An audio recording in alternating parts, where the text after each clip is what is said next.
velha palavra não, era de que primum vivere deinde filosofare. Aqui a gente vai fazer o contrário. Né? Embora vocês já tenham começado a viver, primum filosofare, deinde vivere, daí virá o jantar.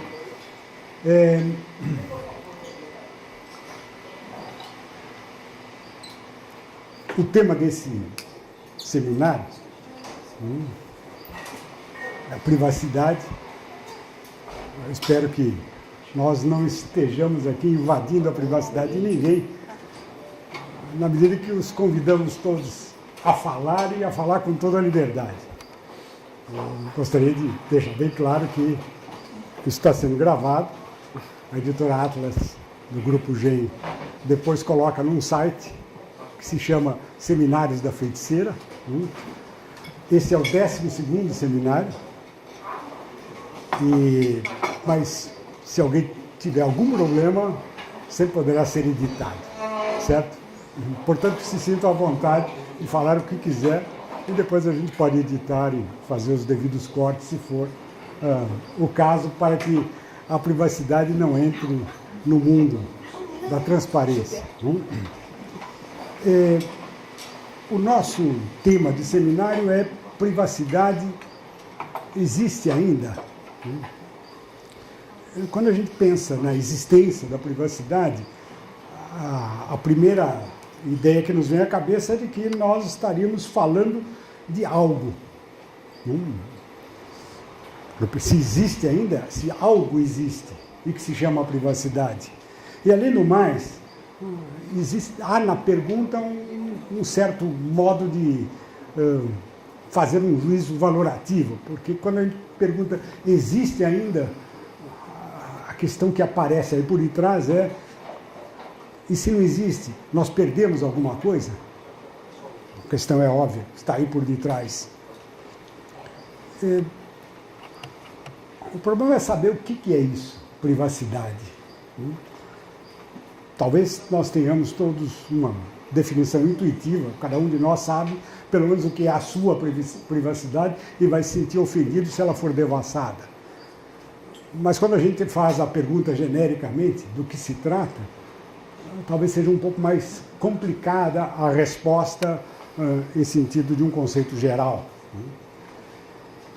A privacidade, do jeito como nós intuitivamente percebemos, não é uma coisa necessariamente muito antiga.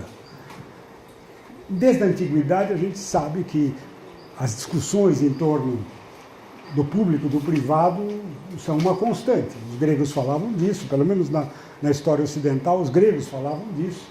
Os romanos seguramente trouxeram até os elementos para fazer distinção entre direito público e direito privado. Mas aquilo que a gente talvez intuitivamente possa entender por privacidade, isto é, a possibilidade de uma vida individual e separada dos outros, é uma coisa relativamente recente. Na antiguidade, a palavra existia, não? Privus, idios, que deu a palavra idiota, não? Mostrava que o termo apontava para alguma coisa. Mas quando a gente pensa nessa alguma coisa como uma espécie de círculo, esfera, reservado ao indivíduo, isso era algo extremamente precário na antiguidade. Pode até duvidar que isso existisse para todos. Talvez na elite romana, na elite das cidades gregas, a gente pudesse perceber isso, mas não é alguma coisa não era algo difundido. Na própria Idade Média europeia, quando nós pensamos em privacidade, era alguma coisa dos aristocratas, dos cidadãos ricos. Esses tinham alguma coisa daquilo que a gente podia chamar de vida privada. Ou seja, espaços nos quais o olhar de todos não podia entrar, vamos chamar assim. mas não era alguma coisa muito difundida. Os castelos medievais tinham, por exemplo, um espaço reservado para as mulheres, para a senhora do castelo e para as suas damas. Esse espaço era chamado de kemenate, e era definido no velho alemão, no alemão antigo, como der Frauenheimliche,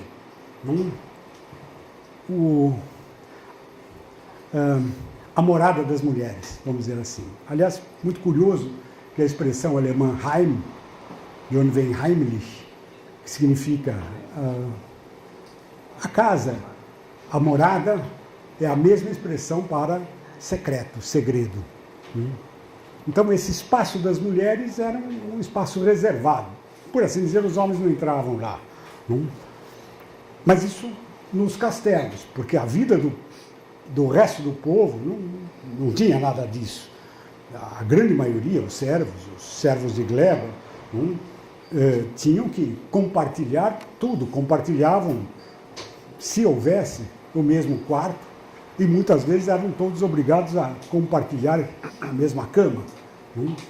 Aliás, cama propriamente era um privilégio, isso não existia. Praticamente isso não era conhecido. O que existia era, os servos, por exemplo, tinham umas tábuas onde eles dormiam. Uma tábua pura e simplesmente, às vezes coberta de feno, e isso era feito em conjunto, todos estavam juntos. Ou então, em muitos casos, eles viviam com os próprios animais, ou nos celeiros, enfim. Ali todo mundo compartilhava de tudo. A ideia de toalete era impensável. Os senhores tinham alguma coisa parecida com uma toalete ao lado do quarto, mas, enfim, a ideia da privada era impensável, uma coisa muito recente. Os monges tinham uma certa privacidade nas suas, enfim, nos seus pequenos espaços, nas células monacais, para que eles pudessem se concentrar, mas só eles. Os noviços não tinham, viviam todos juntos e amontoados.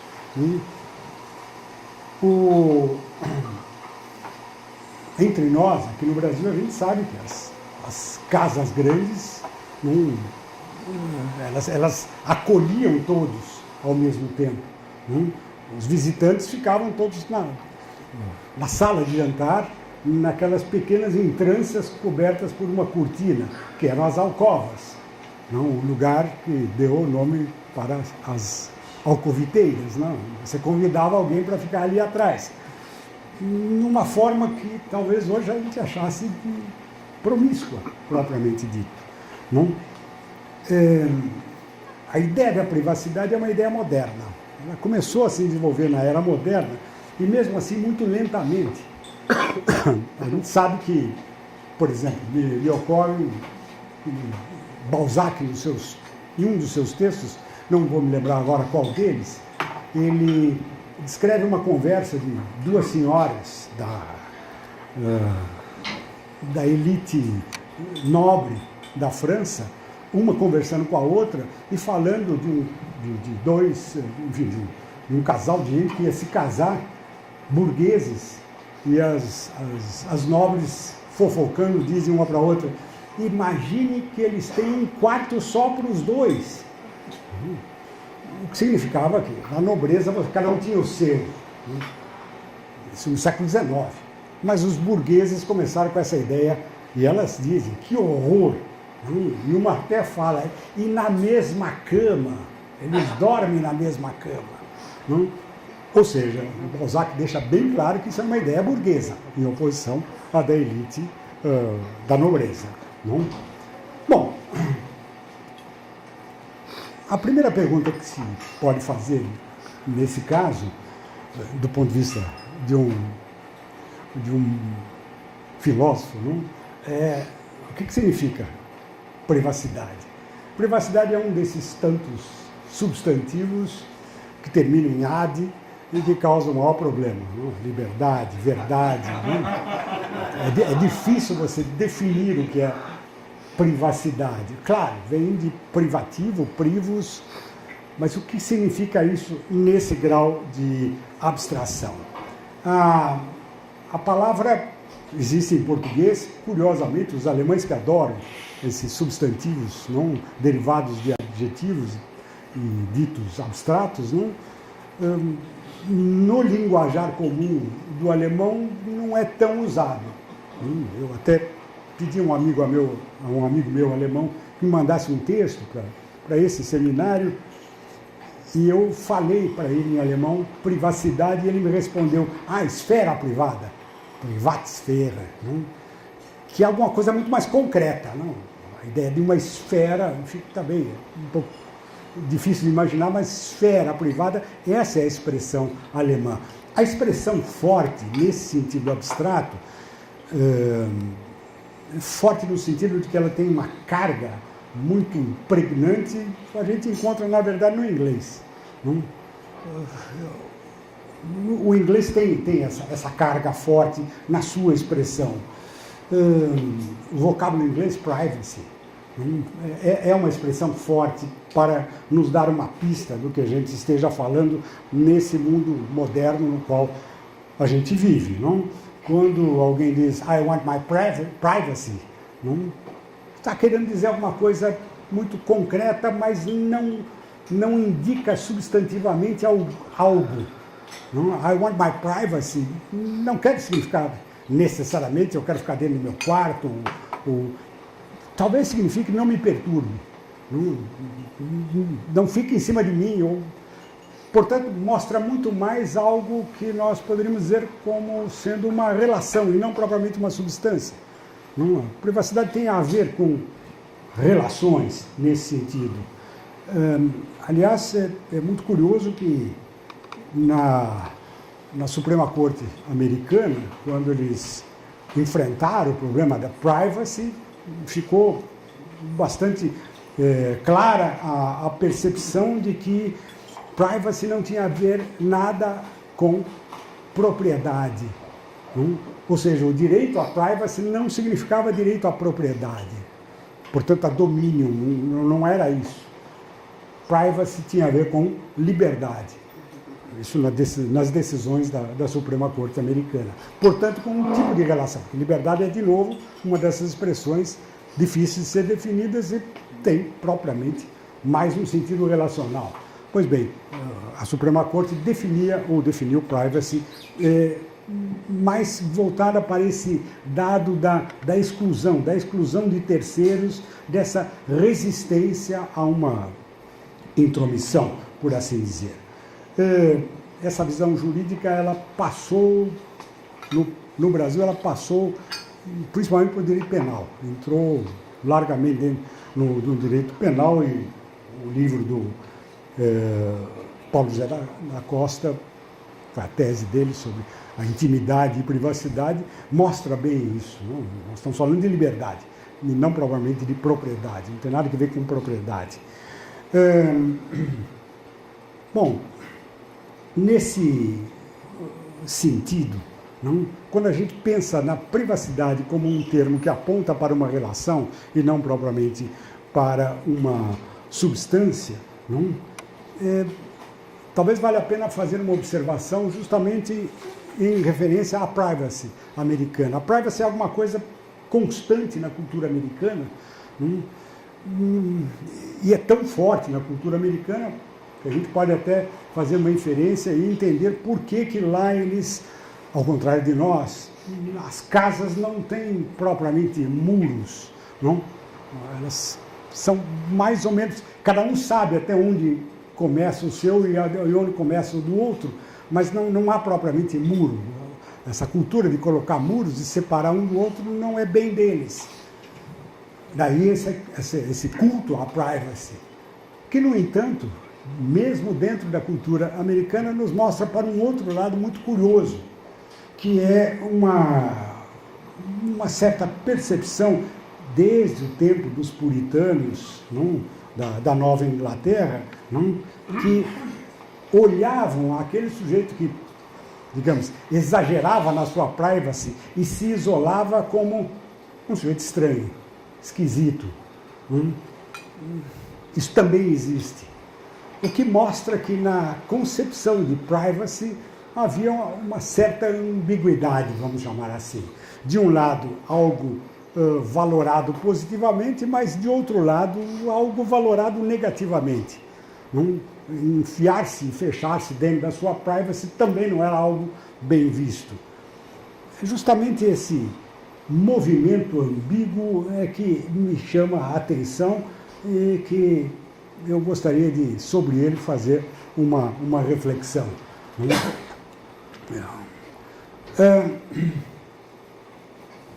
A privacy tem a ver com, até certo ponto, com esse movimento de não se revelar, de se esconder ou de se reservar alguma coisa para si mesmo contra o olhar invasivo dos outros. Nesse sentido, é muito curioso também, me enfiando no inglês, que a expressão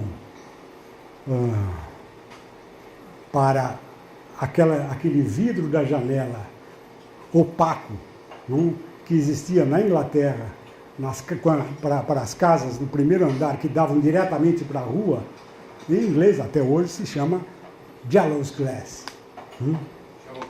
Ciúme. Jealous glass.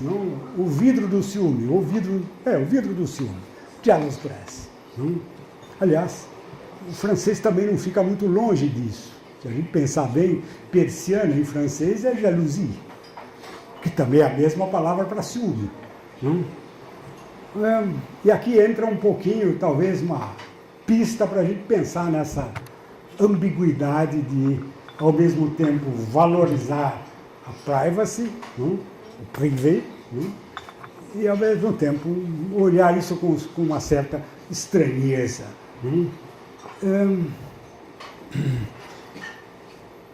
A relação com o ciúme é interessante. Talvez valha a pena uma breve reflexão a respeito disso.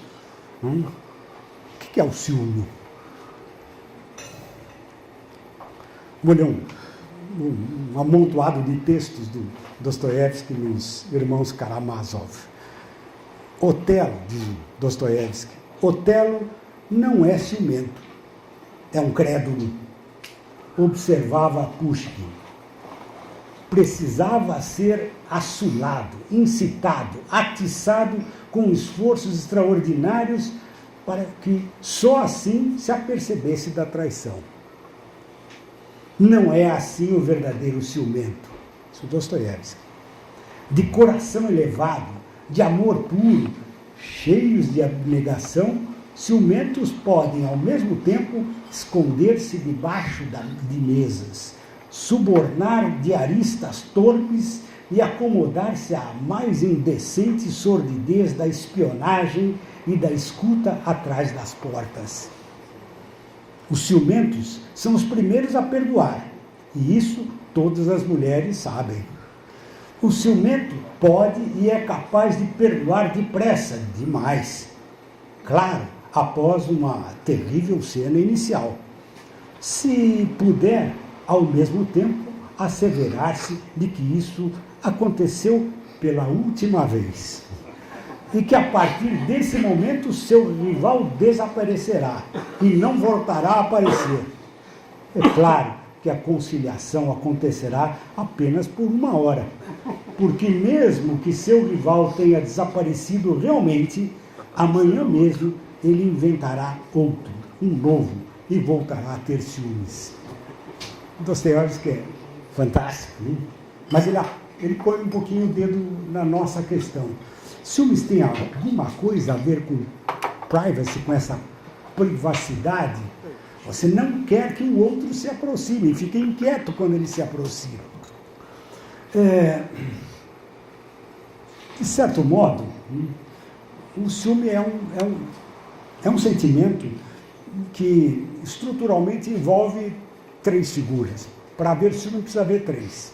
Não? O ciumento, o objeto do seu ciúme, e o terceiro, claro. Portanto, ciúme é uma estrutura, um sentimento de estrutura a três: o amante, o amado e o outro. O rival, né? Ou a outra, também pode ser. Pode ser a outra. Né? Agora, o ciúme. Tá, pode ser. É o meu caso. Confessou. Bom, agora o ciúme tem uma qualidade curiosa aqui. Ele é agressivo. O ciumento agride o suporte de um valor que o outro tem. Ou seja, ele não agride o valor em si. Ele fica até receoso do outro, quando o outro se aproxima, porque ele percebe que o outro tem algumas qualidades que o incomodam, que ele não tem.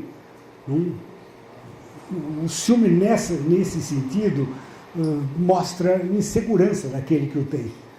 Há uma insegurança inevitável, porque, no fundo, ele gostaria de ser como o outro, tão bonito, ou tão inteligente, ou tão rico, sei lá. E por causa disso é que ele tende a se esconder, ou tende a esconder o amado do rival, do terceiro. Porque o ciúme é, no fundo, um sentimento difuso. O ciumento, na verdade, tem ciúmes de qualquer um que se aproxime do seu amado ou da sua amada. É sempre três, mas o terceiro pode ser qualquer um. Bom,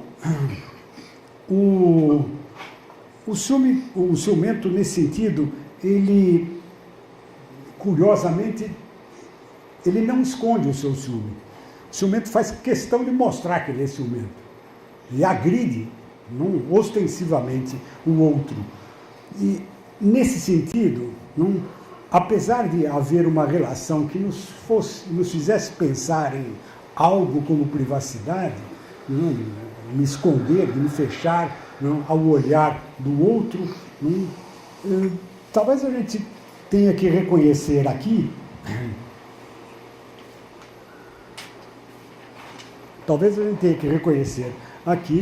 que a relação com a privacidade não é direta, ela não depende diretamente desse tipo de sentimento.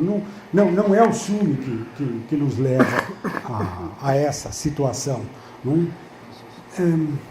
A percepção da privacidade talvez tenha relação, e aqui eu vou levantar uma hipótese, com outro sentimento, que é o sentimento da inveja. A inveja tem uma relação mais forte com aquilo que a gente possa entender por privacidade. Que é a inveja? Bom, nós sabemos que na mitologia grega, por exemplo, todos os deuses eram invejosos. Nenhum deixava de ser. Todos eram. Havia, enfim, na tradição, nos mitos gregos, havia Nêmesis, que era aquela que castigava aquele sujeito que se vangloriava muito das suas posições, e ela foi ligada diretamente à inveja por causa desse seu comportamento. Mas todos os deuses eram invejados. A inveja, nós sabemos, na cultura cristã, é um dos 7 pecados capitais. Pecados capitais são aqueles pecados fundamentais que engendram todos os outros. E por isso são chamados de capitais. A inveja é um deles. A enumeração de São Tomás fala em vaidade, avareza, inveja, ira, luxúria, gula e assídia. A assídia depois foi substituída por preguiça. Enfim, a assídia era uma espécie de, a definição de São Tomás, tristeza modorrenta do coração que não se julga capaz de realizar aquilo para que Deus o criou. Enfim, um preguiçoso. E daí virou preguiça. Da lista toda dos 7, a inveja tem uma qualidade que merece a reflexão. todos os vícios capitais são vícios que a gente interioriza. A soberba, que substituiu a ideia de vaidade, não? Inanis glória, a vanglória, não? Aí vem a soberba. A soberba é alguma coisa que, por assim dizer, volta para aquele que se vangloria. A gula, obviamente, nós todos vamos participar dela aqui, espero. Cada um vai ter a sua própria medida, e assim vai. Né?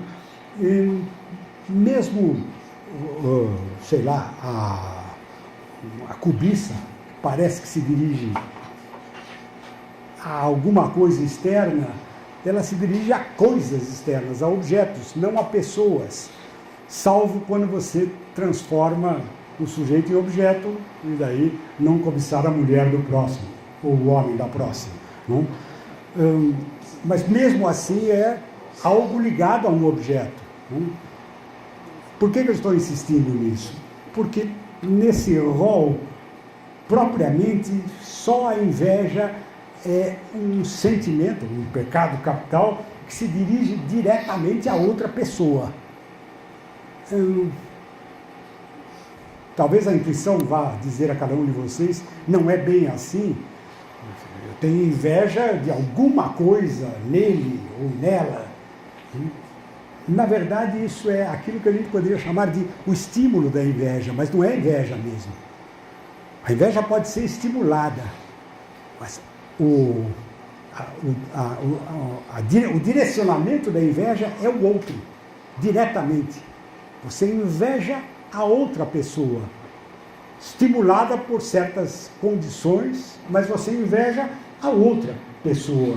Ou seja, a inveja tem relação muito com o outro, no sentido que mesmo quando você veja algo que estimule a sua inveja, a reação é quem ele pensa que ele é? Para ter tudo isso que ele tem, só por isso? A inveja está ligada a esse sentimento diretamente ligado, portanto, ao outro. Uma das filhas da inveja, ou seja, a inveja, pecado capital, tem as suas decorrências, não? Uma das filhas da inveja é a sussurrácio, que a gente poderia traduzir por murmuração, e que pura e simplesmente se chama de fofoca. Fofoca é filha da inveja. Não? E quando a gente pensa na ideia de fofocar, dá para perceber exatamente do que a gente está falando em termos de inveja. Fofocar tem relação direta com a inveja. É falar dos outros, bem ou mal, mas você está falando dos outros a partir de estímulos, que seja, do que ele tem, do que ele deixou de ter. Então, mas o foco é o outro. Nós podemos entender aqui que a inveja é uma coisa inerente à vida social. Esse é um salto, talvez um pouco precipitado, mas que eu aprendi com um professor meu na Alemanha, um sociólogo alemão, chamado Helmut Schönk, que escreveu uma tese de livre-docência sobre a inveja. E a tese dele é essa, a tese dele é marcada por isso. Ele diz: a inveja é um sentimento social fundamental. Ninguém consegue não ter inveja. Faz parte da nossa convivência. Apesar disso, a gente pode reconhecer, não? É muito difícil alguém reconhecer a sua própria inveja. Ninguém quer manifestar-se como invejoso. Tanto que quando a gente sente inveja, isso é imediatamente edulcorado, né? Tem uma santa inveja de você. É por aí que vai, né? Olha, eu tenho inveja, mas no bom sentido. Inveja branca, essas inveja sadia, são formas edulcoradas que mostram que nós temos, mas não gostamos de mostrar isso. O invejoso não gosta de se mostrar como invejoso. Quase que a gente pode dizer que há uma espécie de tabu cercando a inveja. Não? Ninguém proclama a própria inveja. Uma criança talvez seja capaz de dizer aos pais: se vocês derem uma boneca para ela, eu vou ter inveja dela. Ela não fala assim. Ela é capaz de chegar e dizer: que bonita a boneca que você ganhou. Isso é inveja. Não que ela queira a boneca para ela. Me lembro de uma tia, irmã de minha mãe, que me contava essa história. Quando crianças, minha mãe ganhou uma boneca, naquela época de louça, por um aniversário, e que ficou na sala, escondida até a hora do aniversário. E ela, que era mais nova, viu a boneca. Quando ninguém estava olhando, lá foi, levantou a boneca e espatifou no chão. Pura inveja. Pura inveja. Que o sentimento da inveja é exatamente esse. Quem é ela para ter o que eu não tenho? Isso é forte na inveja. Não? Ou seja, o invejoso necessariamente não quer aquilo que o outro tem. Ele é, ao contrário, ele é até capaz de fazer de tudo para prejudicar o outro com aquilo que ele inveja. Me lembro de uma anedota, contam, português, não? Um português arando a sua terra ao lado do seu vizinho, que ele odeia, de quem ele tem inveja, porque consegue arar muito melhor, tem os seus produtos vendidos mais facilmente. Enfim, um homem que estava tendo as suas vantagens, e um dia ele, arando a sua própria terra, topa com uma garrafa, dentro da garrafa, ele abre a garrafa, sai um gênio, o gênio vira-se para ele e diz: não, olha, você me salvou, me tirou da garrafa, agora você pode fazer um pedido, um só. Ótimo, mas há uma condição. Qual é? O que quer que você peça, seu vizinho ganhará em dobro. O português pensa: já sei, segue-me de um olho. Inveja pura. Inveja pura. É exatamente assim que reage o invejoso. Isto é, ele prefere prejudicar-se, né, para que o invejado sofra pelo menos um prejuízo igual, ou pior. Não? O invejoso, nesse sentido, é autodestrutivo. A inveja é um sentimento autodestrutivo e faz sentido ela ser um pecado capital. Não? Ele se torna até facilmente agressivo. Não? Invejar é, portanto, pronunciadamente um ato de percepção. Não? Percebe-se o quê? Você percebe com um certo pesar o bem-estar ou as vantagens do outro, não? Sem que o invejoso necessariamente se concentre num objeto estímulo.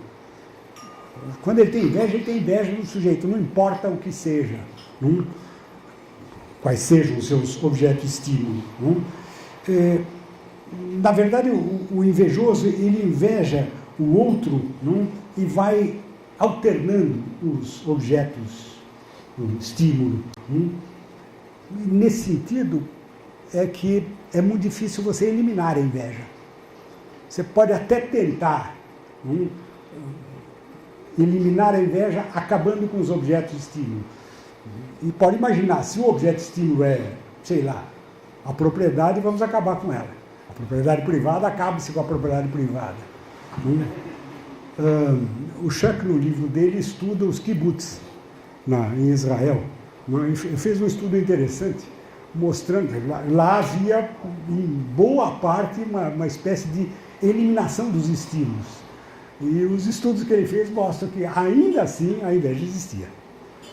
Ou seja, é uma coisa tão forte que, mesmo quando você tira o objeto estímulo, o ser humano troca, porque o problema dele não é o objeto estímulo, é o outro. Ou seja, a percepção do invejoso, ela se altera. O invejoso vê aquilo que a inveja dele confirma. Ele cria os objetos por conta da sua inveja. Quer dizer, se necessário, é ao revés. Ele vai inventando objetos. Bom, nesse sentido é que vem a hipótese. A inveja é um sentimento social, é um sentimento de sociabilização, porque apesar de todo esse lado ruim, que nos faz até esconder a própria inveja, ela cria relações. Nós nos relacionamos com os outros mediante inveja. Ok, não é só mediante inveja. O ser humano não é apenas um invejoso, é outras coisas. Mas a inveja é um elemento forte aí dentro.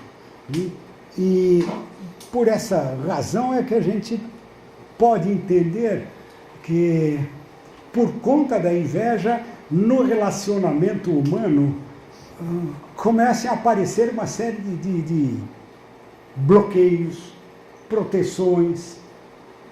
A capacidade humana de inventar isso, até para lidar com a inveja, a própria e a dos outros, que isso é uma coisa curiosa, a sua própria inveja é alguma coisa pesada, é uma carga pesada.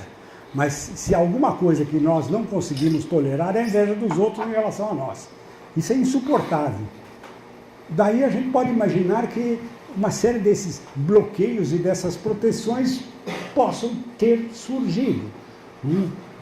Afinal, a inveja nos faz olhar os outros com uma desconfiança, pelo menos, alguma desconfiança. Todo mundo conhece expressões como olho gordo, mal olhado. Os olhos do invejoso são terríveis, daí essas expressões. E por isso, essa resistência social contra a inveja, representada nos contos infantis. A Branca de Neve todo mundo conhece. A rainha tem inveja da Branca de Neve. Aquilo é pura inveja. Aliás, a conotação da inveja com feitiçaria e bruxa, e nós estamos bem aqui, nesse momento, no meio da feiticeira, é notável. As bruxas são consideradas invejosas perigosas, e eram queimadas. Aliás, nós colocamos uma bruxa ali, aliás, uma feiticeira, segundo a interpretação da Sônia, é ela mesma montada na sua vassoura, me carregando, transformada em gato, e com o meu chazinho na ponta, se eu precisar. Tá lá. Bom, essa ambiguidade da inveja, não? Ao mesmo tempo ela existe, mas o invejoso é meio bruxo, que traz a carga de ambiguidade para a inveja, no entanto, não deve, e faz com que a gente crie proteções, enfim, bloqueios para a inveja dos outros, também não deve nos impedir de perceber que a inveja tem aspectos socialmente relevantes e importantes para a vida social. Uma coisa curiosa no invejoso é que ele tende a não admitir a diferença. Ou seja, é isso mesmo. Quem ele pensa que ele é? Quando você tem esse sentimento, que é forte em termos de inveja, quem ele pensa que ele é, significa ele não pode ser diferente de mim. E isso traz um resultado muito curioso em termos da convivência humana. Talvez engendre aquilo que a gente chama de sentimento de igualdade. Não? A inveja acaba sendo responsável por esse sentimento escondido de igualdade. Todo mundo tem que ser igual, ninguém pode ser diferente. A força da inveja para gerar igualdade é muito grande. Ou seja, a mínima desigualdade provoca inveja. A mínima desigualdade. Portanto, a tendência é você estabelecer a igualdade o máximo possível. Ainda que a igualdade seja apenas proclamada como princípio geral da igualdade, e, portanto, concretamente não possa se realizar, a gente percebe que, por detrás dela, começam a aparecer certas cautelas ou certos subprodutos, produtos mesmo, da inveja, como privilégios são sempre odiosos. Não? Privilégios são odiosos. Enfim, nós estamos vivendo no Brasil toda essa campanha contra foro privilegiado.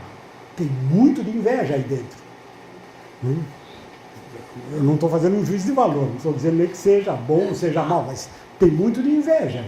Quer dizer, você, e dos dois lados. Porque o foro privilegiado também pode ser visto do outro lado. Isto é uma proteção contra a inveja de todos. Não, espera lá.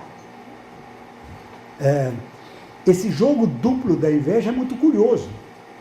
E difícil de você regulamentar. Como é que você lida com isso?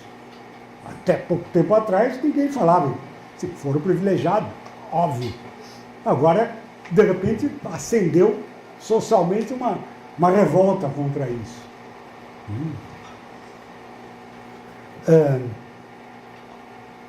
A inveja, nesse sentido, ela entra em muitas das cautelas que nós conhecemos juridicamente.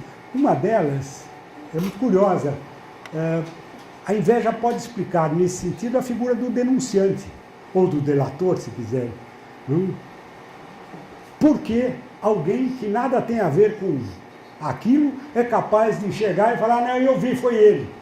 Por que isso?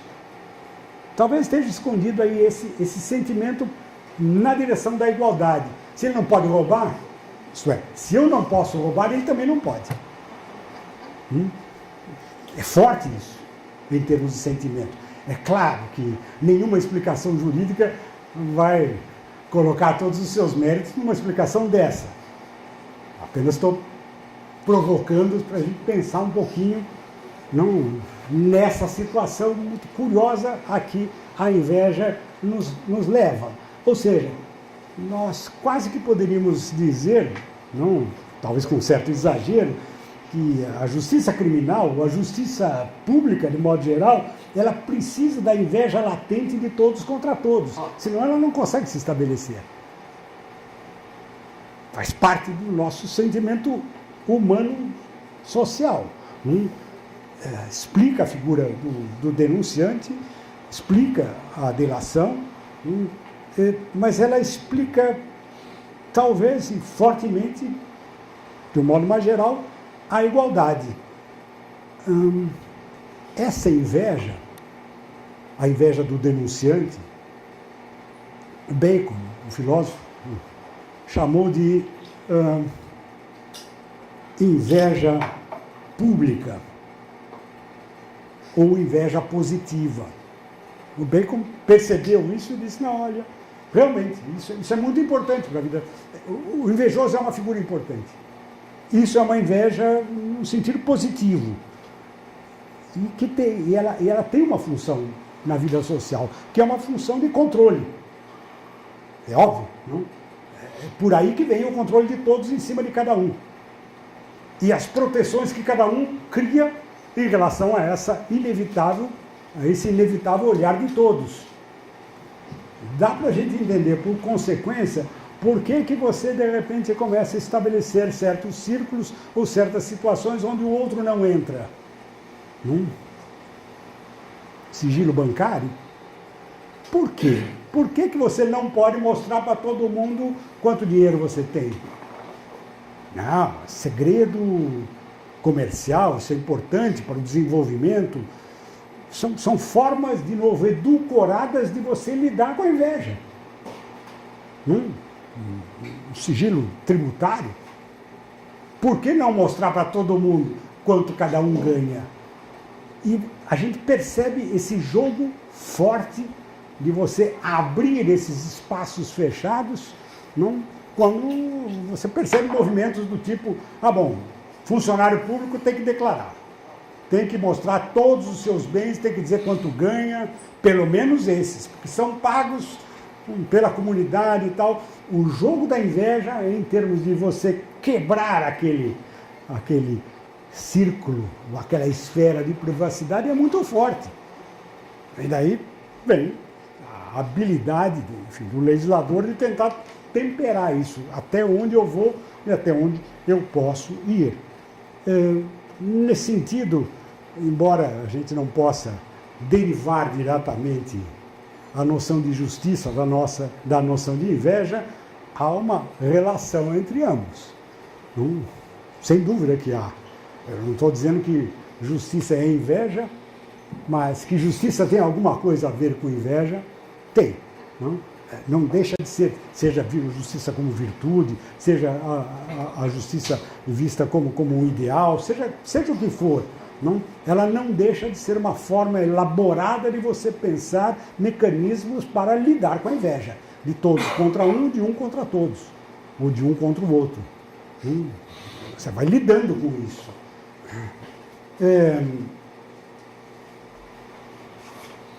A inveja própria, como ela é dissimulada, ela é difícil de ser percebida, não é fácil, portanto, de você fazer essa ligação. Agora, a inveja tem alguma coisa a ver com privacidade? Me parece que é óbvio que tem uma relação. Talvez essa busca da privacidade, da privacy, que seja, tenha a ver exatamente com essa proteção em relação àquilo que a inveja engendra. A privacidade está aí dentro. Ela tem a ver algo com essa curiosidade ao qual nós estamos todos expostos e que você precisa fechar do olhar gordo ou do olhar mau dos outros. Está por aí esse I want my privacy. É por aí que ela entra. E é por aí que entra a ideia do sigilo, e é por aí que entra a ideia do segredo e tudo mais. Nesse sentido é que a gente pode entender o par dicotômico público-privado. Nós conhecemos juridicamente os dois princípios, o da privacidade e o da publicidade, juridicamente. Ou seja, são princípios a rigor opostos, mas que tentam lidar, segundo a hipótese que eu estou levantando, com a inveja. Os dois tentam lidar com isso. O princípio da publicidade, ele tem por característica garantir o acesso. O princípio da publicidade não significa garantir exposição. Até porque se você expandir, expor, abrir tudo, você acaba matando os dois. Isto é, a hipótese que se levanta é se você transformar publicidade nisso que hoje se espalha pelo mundo inteiro sob o título de transparência, ou seja, se você identificar publicidade com transparência, no limite você vai criar uma sociedade extremamente agressiva. Porque aí a inveja vai ficar à solta, por assim dizer. E esse é o risco que a gente está passando no mundo que nós estamos vivendo, que é um mundo em que há uma febre de transparência. Praticamente a publicidade foi absorvida pela transparência. Mostre tudo. E toda vez que você fala em privacidade, você levanta a suspeita. A inveja levanta a suspeita. Por que ele não quer mostrar? Por que aconteceu aquilo? Principalmente com aqueles que têm a vida pública. Eles não conseguem mais ter a privacidade. Tudo vira suspeito.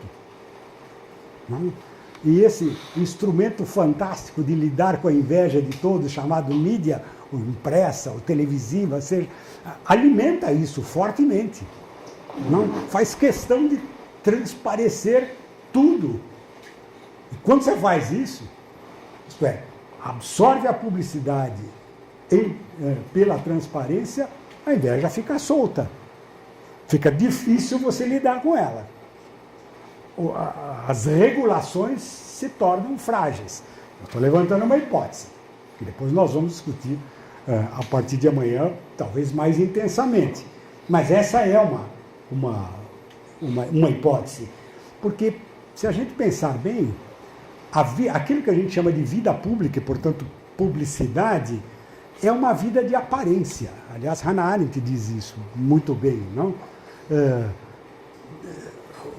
Ser na polis, dizia ela, o ser uma personagem pública é aparecer, ser é aparência. É assim que você se mostra, e é assim que funciona a vida pública, diz ela. Qual é o risco de você absorver a publicidade pela transparência? O risco é que a aparência desaparece, por assim dizer. Ou seja, você acaba querendo interferir diretamente na personalidade. Porque o que é a aparência? A aparência é um jogo de papéis, papéis desempenhados. Nós todos desempenhamos uma porção de papéis. Eu, na minha vida, desempenhei muitos anos o papel de advogado, de pai, de marido, enfim, de advogado, de professor, enfim, tudo. São vários papéis. Mas o que é a minha personalidade? E aí vem o tema da privacidade. A minha personalidade, talvez a gente pudesse definir como a reunião num ato só de todos os meus papéis. E eu nunca faço isso. Ou se fizer, é para muito pouca gente que a gente se revela em todos os seus papéis. Sei lá, nesse momento, eu não sou o pai do Hinaldo. Eu sou outra coisa. E nem preciso me revelar em todos. Ao contrário, se isso acontece, o desempenho do meu papel ficaria mais ou menos como de um ator no palco que de repente tirasse a sua roupa e falasse: olha, eu sou o João, viu? E daí tentasse vestir de novo. Não funciona isso. Então, a publicidade não é igual à transparência. Não estou dizendo que a transparência seja ruim, mas ela tem que ser devidamente dosada para que a publicidade possa subsistir como o oposto da privacidade. O oposto da transparência talvez seja realmente um sigilo total, esconder tudo. Uma sociedade de transparência é uma sociedade que gera suspeita. A confusão entre publicidade e transparência faz com que tudo se torne suspeito. Você desconfia de tudo. Isto é, a inveja está solta. Ele fez isso, fez aquilo, alguma coisa por detrás existe. E quando você entra no setor público, do homem público, isso é terrível. Então, você não consegue segurar mais nada. Bom, repito, isso não quer dizer que eu esteja dizendo que a transparência seja alguma coisa ruim, mas acho que a absorção da publicidade pela transparência é alguma coisa arriscada. E nós estamos vivendo nesse mundo. Se isso vai poder ser controlado ou não, principalmente, nós vamos discutir isso aí para frente, enfim, na tecnologia informática dos dias, nas redes sociais e tudo mais, nós temos aqui vamos dizer assim, um sistema em que a possibilidade do anonimato para dentro vira um anonimato para fora. A gente vai provavelmente discutir isso lá para frente. Em que você, no limite, começa a não distinguir mais coisa nenhuma. Qual é a diferença das fake news das propriamente news? É difícil você separar uma coisa da outra. Esse é o mundo da transparência. Bom, se esse mundo vale a pena e está nos levando a alguma coisa, acho que é uma pergunta que fica no ar. Isto é possível eliminar a inveja pela transparência, ou a transparência atiça e aguça a inveja e cria uma espécie de sociedade de suspeição, de suspeitas, de desconfiança. Você desconfia de tudo e de todos, que é bem a situação do ciumento, que não tolera ninguém que chegue perto. O risco, talvez, de você transformar a publicidade em transparência, existe uma frase de Rousseau que me parece interessante, La Nouvelle Héloïse. Você cria uma espécie de imperativo categórico do tipo: não faça nem diga nada que o mundo inteiro não possa ver ou não possa ouvir. Pelo amor de Deus, não é assim. Essa transparência não dá. Aí você está aberto à inveja está solta. Bom, aproveitando esse pensamento, e para encerrar, me ocorreu uma observação de Nietzsche, que eu reservei para terminar a exposição, pensando justamente na sociedade da transparência como uma sociedade aberta à inveja. Diz o Nietzsche: porque algo se torna transparente para nós, pensamos que doravante não nos criará nenhuma resistência. É então espantoso que possamos ver através, e apesar disso, não se possa atravessar. Essa é a mesma loucura e o mesmo espanto que a mosca tem quando está no vidro da janela. Dá para o que pensar. Muito obrigado.